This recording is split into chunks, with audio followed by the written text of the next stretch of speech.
On Saturday, 10th May 1986, at the wet Newlands in Cape Town, the New Zealand Cavaliers took on the Springboks in the first of 4 test matches. It was a tight affair with the Cavaliers leading most of the way and only losing through the brilliance of Naas Botha and his kicking boot. Welcome back to my channel, and in this, the 5th in a series of videos about the rebel New Zealand Cavaliers tour to South Africa in 1986, I will look at this epic test match. I will look at the teams involved, the lead up to the game, look at actual match footage, and the reactions and media coverage after the match. Please subscribe to my channel to follow the rest of the series.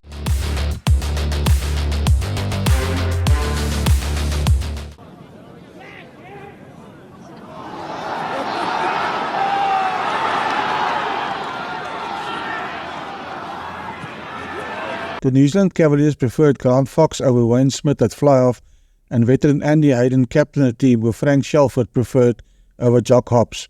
There were 6 new caps in the Springbok team, with Naas Botha selected as captain. Brett was selected as the vice-captain. 3 of the new caps, Uli Smith, Gert Small and Christopher Ferreira, played for the Springboks on their 1985 internal tour, organised after the cancellation of the 1985 All Black Tour. The talk before the test was about how much more experienced the Cavaliers team were than that of the Springboks. They tallied 219 tests in total compared to only 75 by the Springboks. Andy Hayden alone played in 41 tests. All 15 Cavaliers played in test matches compared to only 9 from South Africa. The average age of the Cavaliers players was 28.5 years versus 27 years by the Springboks. The history of test matches played at Newlands against the All Blacks were recalled. It started on 1 September 1928, when the All Blacks in the so-called Umbrella Test beat the Springboks 13-5. In 1960, All Black fullback Don Clark scored 8 points against the Boks at Newlands. The 1970 Test is remembered for the dirty play of New Zealand fullback McCormick's arm hitting Piston from Wake in the face, who was leading bleeding from the field. In 1976, only a drop goal by Dawie Snyman 3 minutes from the end secured the Springbok victory. All eyes would be on the Welsh referee Rowlands, who said he would be strict but fair. He indicated that he would not allow any lifting in the lineouts, something that was of concern for the management of the Cavaliers. Pundits were unanimous in their view that the All Blacks forward pack was the biggest danger, and the Springboks will have to counter their rolling mauls. The South African backline was the Springbok trump card. Both teams had potential match winners in the fly-offs, Grant Fox and Naas Botha. Andy Hayden is awarded the captaincy after Jock Hobbs loses his test place to crackerjack flanker Frank Shelford. Shelford completing the loose trio with Mark Shaw and Murray Maxted, the man who'd played a blinder against Western Province. Grant Fox is preferred to the experienced Wayne Smith. Veteran halfback Dave Loveridge losing out to Andy Donald. Lock Murray Pierce displacing Gary Wetton, and Victor Simpson clinching the centre berth. Other newcomer to Springbok ranks is Free State scrum half Christo Ferreira, a player whose service will mean a lot to the back line that carries so much potential, so many world-class players. Critics agree that to beat the New Zealanders will require much good ball for the likes of Dani Gerber and Karel du Plessis. The lineouts are important too, with Smart and Breert vital cogs at the back. As the Geldenhuys row continues, another controversy emerges, this time over sponsorship. If we just take a look at our own jerseys, in South Africa we've all grown up to honour and love, the Springbok jersey. There's only one jersey, international jersey, to wear when you start playing rugby. And I must say, I think I'm carrying the feelings of the side here. When we first saw that jersey with that motor manufacturer's name on it, we all got quite a shock. And because it didn't look like a Springbok jersey. We, the people who are actually carrying that message, and taking it out. We're taking the bumps on the field, taking the knocks off the field, having to train and practice hard, and we've become the commercial identity. What are we going to get out of it in the future? With regard to that motor manufacturer, I don't think it's gone down very well with the side, because the way it was done and approached, and the players forced to do it without them basically getting any goodwill out of it, any positive, be it revenue, be it in kind, whatever. It has been a very contentious issue within the Springbok camp. I mean, just the other day, with horror, was reading what small little letters on Boris Becker's shirt was actually, what revenue he was getting for that. So, if we can get something out of the game that we're looking for, I might give myself a couple more years, but I'll just play until I'm not enjoying it anymore, and then I'll pull out. May the 10th, 1986. The day came in cold and wet, and the feeling was that Hayden and his men would be hard to beat on the lush Newlands turf. New Zealand teams of yesteryear had done well on this ground, and this side's fine victory over Western Province had further encouraged them.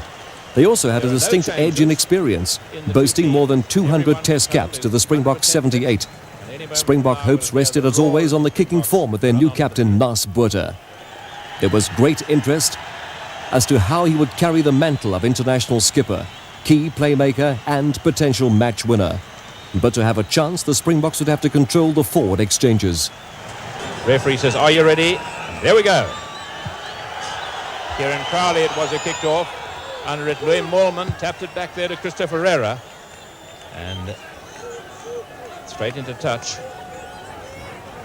You're not going to hear the sounds from the referee today because the referee, Mr. Rowland, says it's a new concept, these field ears, and he doesn't feel that it's a good time to try them out in a big game like this. First line out, and there's Grant Fox. Good work by Murray Mexted in that line out. A difficult one for Naas Botha to take by Craig Green, and Craig Green going to score. No, he hasn't. The touch judge's flag is up. That was very, very close, but the referee has said it was offside anyway, and he is asking the Springboks what they want. Do they want a penalty? No, we started off terribly well. We had a planned move, and we didn't think Craig Green was off, was out, but or offside. But the referee thought he was offside, and the line umpire had him out anyway. So, but it was a good start for us to test. But Naas Botha very quickly across in defence. So the first scrum of the match, and that's Christopher Fervor. And a penalty.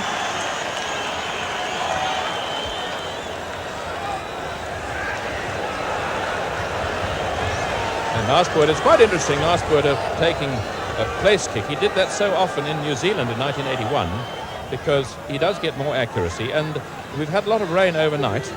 The conditions, I think, are those that the All Blacks might almost have chosen.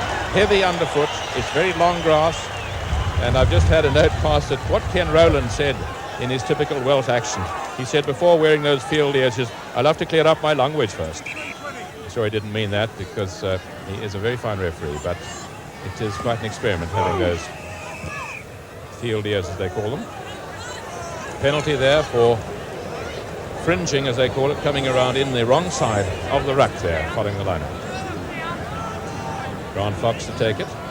And this is unusual, a quick one, doesn't go to hand, goes to Victor Simpson. Simpson has got Mark Shaw there. And there's the first ruck of the game. In goes Gary Knight. And back it comes to Grant Fox. Good work by Andy Donald. Hiernes under it. Johan Hiernes. Up and under. He'll have to put his forwards onside under Ashworth. Picked up by Murray Pearce. Good work by Cowboy Shaw there. Driving in over the... Look at that rucking. That is the New Zealand style of play. Andy Donald waiting for it. Frank Shelford going in. Hicka Reid. And a penalty to the New Zealanders for preventing the ball coming out in that ruck. Tremendous pressure on Grant Fox here because I think a lot of his selection was due to his being such an accurate goal kicker. As a player, he and Wayne Smith, I would feel Wayne Smith probably has the edge on him. Well, here's the important kick. It's got all the distance. And it's there, 3 points ahead after, there it is, 4 minutes gone. And the New Zealanders are leading by that penalty by Grant Fox. Willie Schmidt throwing in for the first time in a big match. Taken by Louis Moorman cleanly. Ferreira, Naas Botha. Is it a drop goal attempt? It was, but it's wide, very wide. Difficult one for Crowley, being chased up there. Crowley gets away with it. Managed to get his kick in. Jakob Reinach was there. Murray Mexted in to try and help Crowley. Andrew Donald. Out to Grant Fox. Missing out a man. Simpson with it. Misses out again. And to Green. Craig Green. Andy Green on the inside. Craig Green. Good cover defence though. Or picked up by Donald over there. But Jakob Reinach with it. And Jakob Reinach, here's the flyer. Johnny Breer tapping it over, Shelford with it. And Shaw, Mark Shaw chasing through. Look at that power. The guy from Manawatu. Out it comes to Fox. Taylor in a gap. This could be very dangerous indeed. He's got a man with him. He just couldn't get it to Mike Clamp. And here's the drive. Is it a try? They're trying to drive their way over. But the referee said there was a little knock on there. And the Springboks got out of jail there. It was a lovely break by Warwick Taylor. He had Mike Clamp with him. Hika Reid hooking. And they've got the ball being held by Mexted. And it's left to Mexted, to Warwick Taylor. That was a good little move with Donald going right without the ball, and a penalty for offside there. The ball was still in the scrum, and the Springbok loose forwards had broken up, and they were in front of the last line of feet.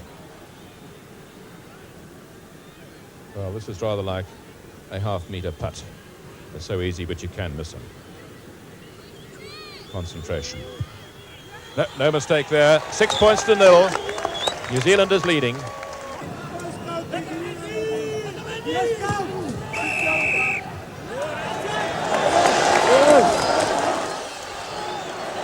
Holding down in the lineouts. And Nasbuerta is going to try a long-range kick at goal.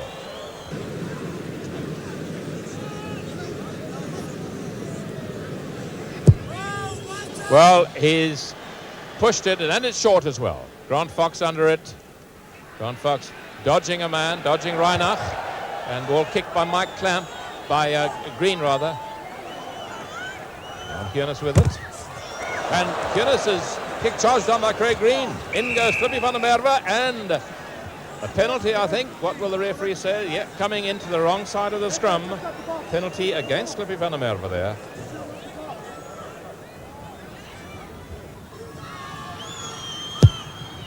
And it's a long kick, it's a beautiful kick, and it's there, yes, a third in a row. 3 out of 3 from Grant Fox. Well, Grant Fox certainly justified his selection thus far, Chick. Well, 3 out of 3 is a good record anywhere. Not a very good pass there, and here's the rain coming down. This could make a big difference to the game. Back for it is Mark Shaw, left-footed kick. He hasn't found touch, he's found Christopher Ferreira. Ferreira has Nasbuerta with him. But gives it to Willie Schmidt. Willie Schmidt barging his way through. Flips it back to Ferreira. Nasbuerta. That is Duplessis. Out to Kiernes in the line. Down to Gerber. Gerber well tackled by Simpson. Back to Michael Duplessis. Michael Duplessis back inside to Jaco Reiner. And a good tackle by his opposite number, Green. And the Springboks very cross there. They thought there was an advantage, but the referee's whistle had gone. Yes, and just looking at this first half, the first half an hour of play, I'd say that if there's an influence on the game is the fact that the Springboks haven't been able to control the ball often enough. This is a dangerous move with Donny Gerber in the gap. Gerber going through, but he's got the cover defence to deal with. Johnny Breer is there to help him. The Springboks will want this from second phase. Val Bartman is there, and Anton Barnard. But the referee says the ball will not emerge. One centre standing each side, and drop goal attempt. No, out to Michael Duplessis. There's Kiernes in the line, but he runs into Andy Hayden and Simpson. Ball is loose back to the Springbok side. Michael Duplessis out to Nasbuerta, and a penalty for offside in that ruck. Well, Nasbuerta won't be short, and he's made no mistake, and it's 9-3. And I must say, Warwick Taylor has had a very good game indeed. He's an absolute tiger in defence. Christopher Ferreira, good one to Nasbuerta. And there's the drop goal attempt. I think it's there. Yes, a drop goal by Nasbuerta.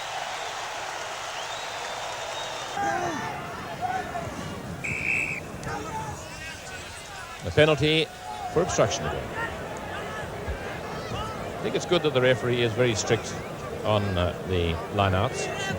Because that is I must say, Chick, it's been a very, very moderate, cool first half. You know, maybe the rain's dampened it a bit, but compared to that sort of fiery first half that we saw here on Tuesday. And there is half-time. So at half-time, it is 9 points to the New Zealanders, 6 to the Springboks. If we had to divide the game up, I would say that the first 20 minutes belonged to the New Zealanders, but undoubtedly the second 20 minutes with the Springbok loose forwards coming into the game, Springboks looking a lot more confident. And I think they know that they can do it now with the rain still coming down slightly. And there's the first ruck of the game, and Andrew Donald it was picking it up on the far side. Christopher Ferreira waiting for it. Out to Nasbuerta. There's a difficult up and under. Hasn't gone quite far enough forward. And it's allowed to bounce. Michael du Plessis picking it up. In there is Jannie Breert. Christopher Ferreira. Back to Nasbuerta. Here's a drop goal attempt coming. And wait for it. The referee's well positioned. It's there. It's a beautiful drop goal by Nasbuerta. And the scores are level. There's Ashworth with Hayden behind him. Gary Knight behind him. Where will it come? Louis Moorman tapping it back, but the referee says there's obstruction in the line out. Well, here is a chance for Nasbuerta. At the moment, the scores are level. 3 penalties to 2 drops and a penalty, 9 all. That's got all the distance, but wait for it. Is it straight? Yes, it is. And the Springboks are leading by 12 points to 9.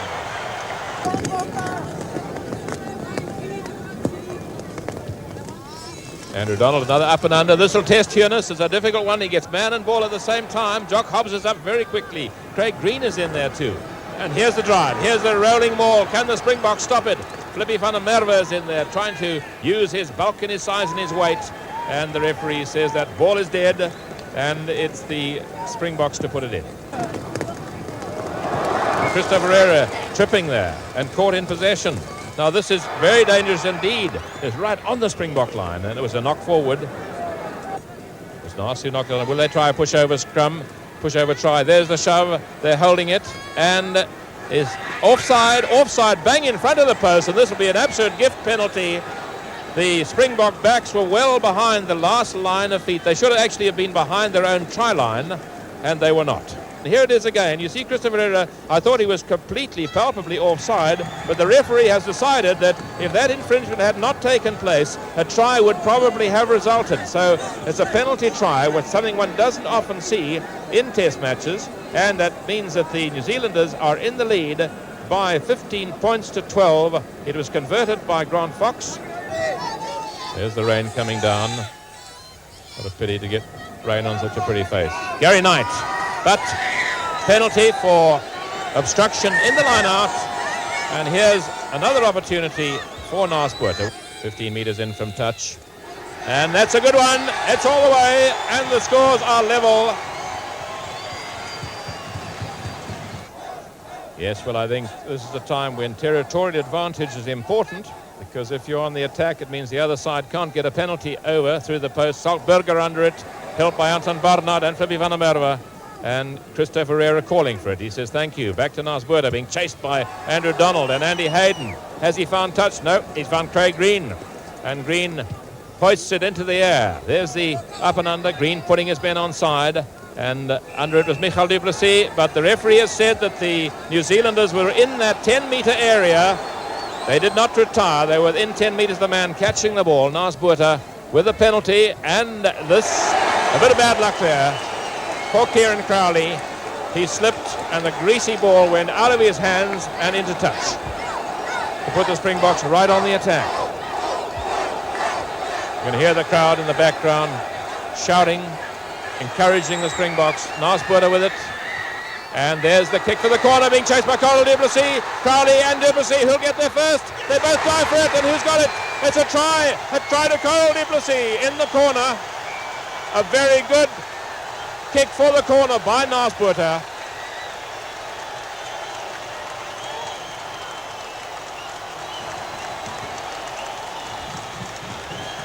There you see 16 test matches.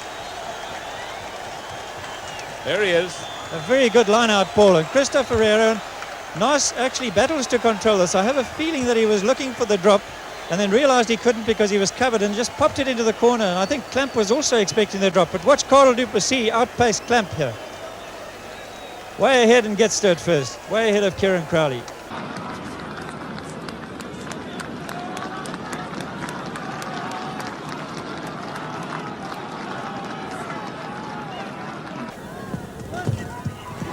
And a difficult kick, but it's there. 39 minutes gone. And Donald back to Grant Fox. They want to keep it alive. Chipped it into the box there. Going back for it is Jannie Breert. Good defensive positional play. Picked up there by Christopher Ferreira. Kicking for touch. And this is a difficult one for Craig Green. It bounced just in front of him. He tried to keep it in play, but it's out and a quick throw in. And that's dangerous by Donny Gerber. And is that the final whistle? Yes, it's the final whistle. And the Springboks have won this game by 21 points to 15.